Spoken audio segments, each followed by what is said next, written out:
باپ اور بیٹے اور روح القدس کے نام میں آمین۔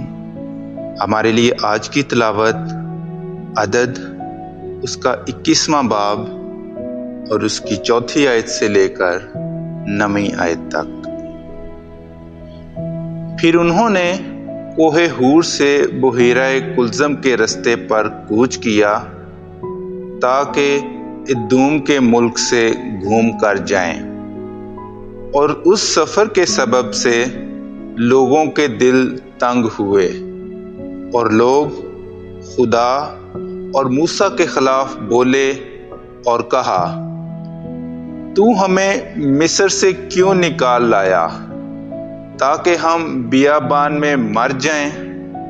کیونکہ یہاں پر ہمارے لیے نہ روٹی ہے اور نہ پانی ہے، اور ہمارے دل اس ہلکے کھانے سے نفرت کرتے ہیں۔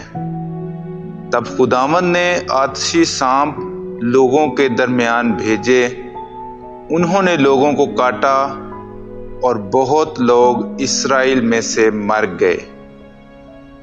تب لوگ موسیٰ کے پاس آئے اور کہا کہ ہم نے گناہ کیا کہ ہم خدا کے اور تیرے خلاف بولے، سو تو خداوند سے دعا مانگ کہ وہ سانپوں کو ہم سے دور کرے۔ تب موسیٰ نے لوگوں کے واسطے دعا مانگی، تو خداوند نے موسیٰ سے فرمایا کہ تو ایک سانپ بنا اور اسے ایک بلے پر اونچا کر، تو جو ڈسا ہوا اس پر نظر کرے گا وہ جیتا رہے گا۔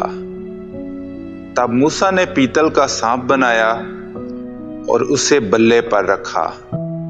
تو ایسا ہوا کہ اگر کسی انسان کو سانپ نے کاٹا اور اس نے پیتل کے سانپ پر نظر کی تو وہ جیتا رہا۔ کلام اقدس کا پڑھا اور سنا جانا ہم سب کے لیے باعث برکت ہو۔